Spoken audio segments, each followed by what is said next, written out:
भीम सिंह यादव जी की लिखी कहानी सुनाने जा रही हूँ। शीर्षक है शीत बसंत।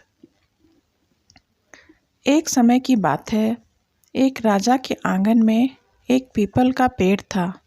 उस पेड़ पर एक गौरा और गौरैया रहते थे। एक दिन गौरैया गौरा से बड़े दुखी स्वर में कहा, देखिए जी, मेरे मरने के बाद आप दूसरी गौरैया मत लाइएगा, वरना मेरे बच्चों को बड़ा दुख होगा। गौरा ने कहा, ठीक है प्रिय, मैं ऐसा नहीं करूँगा। इस घटना के कुछ दिनों बाद गौरैया की मृत्यु हो गई। गौरा दूसरी गौरैया ले आया। नई गौरैया ने पुरानी गौरैया के अंडों को अपनी चोंच से गिरा दिया। इस पूरी घटना को रानी देख रही थी। उससे बड़ा दुख हुआ।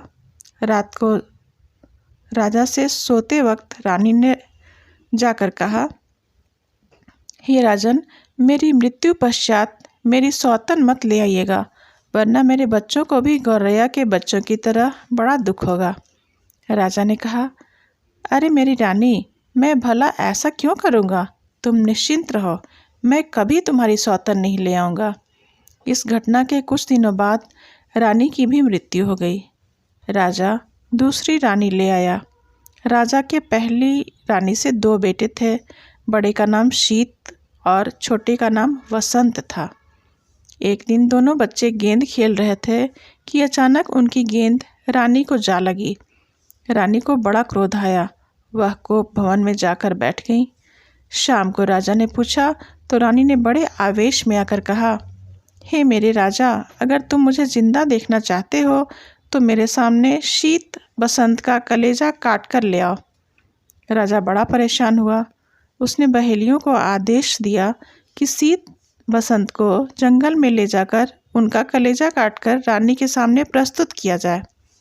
बहेलिए शीत बसंत को जंगल में ले गए तो शीत बसंत ने रोते हुए कहा, ओ बहेलियों, हम पर दया करो, हमारे गले सोने के हार है, इन्हें ले लो और हमें जिंदा छोड़ दो।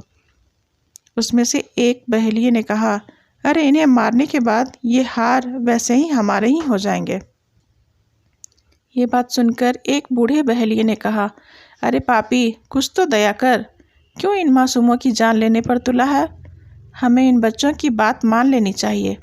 इसके बाद बहेलियों ने सोने के हार ले लिए और 2 खरगोश मारकर उनका मांस रानी को दे दिया। रानी बहुत खुश हुई।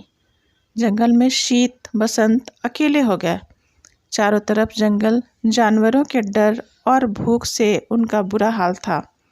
शीत ने बसंत को ढाढ़स बंधाते हुए कहा, मेरे भाई, तुम इस पेड़ के नीचे इंतजार करो, मैं पास के किसी गांव से हमारे लिए खाना लेकर आता हूँ। इतना कहकर शीत पेड़ के नीचे वसंत को अकेला छोड़कर भोजन की तलाश में निकला। बहुत दूर जाने पर एक गांव दिखा। वहाँ की राजकुमारी शीत को देख उस पर रीझ गई।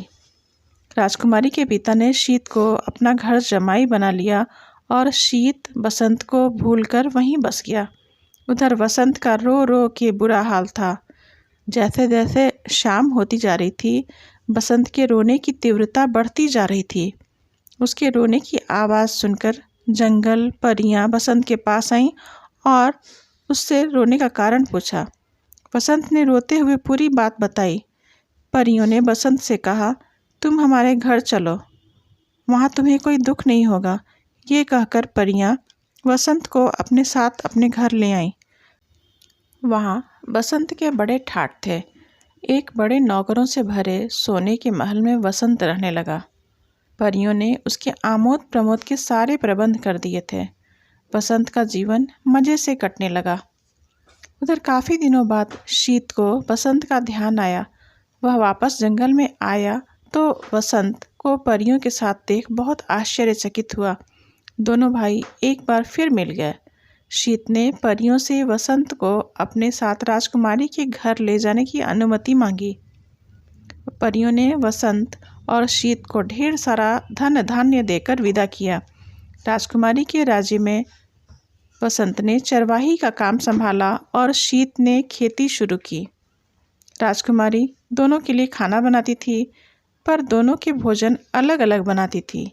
शीत के भोजन में पकवान होते थे, पर वसंत को वह पत्थर के जैसी रोटियां देती थी। वसंत चुपचाप वो रोटियां लेकर अपने कमरे में रख आता और परियों का दिया भोजन करता था। एक दिन दोपहर में दोनों भाई साथ खाने को बैठे। शीत ने मजाक में वसंत से अपनी थाली बदल ली। वसंत से कहा, भैया कृपा कर मेरा भोजन मुझे दे दो। इस पर शीत कहा, अरे देखे तो तेरी भाभी ऐसा क्या देती है तुझे खाने में जिससे तू इतना तगड़ा हो गया है। खाने का पहला निवाला मुख में डालते ही शीत को पत्थर जैसा लगा। उसने निवाला थूक कर कहा, क्या तू ये खाता है? वसंत ने कहा, नहीं भैया, भाभी तो मुझे पत्थर जैसी रोटियां बनाकर देती थी, पर मैं तो परियों का दिया खाना खाता था। मैंने वो सारी रोटियां अपने कमरे में रखी हैं जो भाभी मुझे खाने को देती थी। ये सुनकर शीत ने थाली राजकुमारी के मुंह पर दे मारी और दोनों भाई राजकुमारी का राज्य छोड़कर परियों के महल में रहने को आ गए।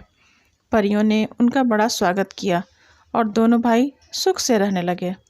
बहुत समय गुजरने पर शीत ने कहा, भाई यहाँ रहते बहुत दिन हो गए, मुझे अपने घर और माँ पिताजी की याद आती है, चलो अब अपने घर चलें। वसंत ने कहा, हाँ भैया, मुझे भी अब घर की बड़ी याद आती है। दोनों ने परियों से विदा ली और अपने घर को चले। उधर काफ़ी दिनों बाद राजा को अपने किया पर पश्चाताप हुआ। उन्होंने दूसरी रानी को जंगल में छोड़ देने का आदेश दिया, जहाँ उसे जंगली जानवरों ने नोच खाया। पर अब राजा गरीब हो गए थे, उनका राज्य उनसे छिन गया था। वे बूढ़े और अंधे होकर भिखारियों सा जीवन जी रहे थे। जब उन्हें अपने बेटों के आने की खबर मिली तो उनकी आँख की रोशनी वापस आ गई। शीत वसंत हाथी और घोड़ों पर ढेर सारा सोने हीरे के आभूषण और सामान वापस लौटे। राजा का राज्य उन्हें फिर से वापस मिल गया और सब खुशी खुशी साथ रहने लगे।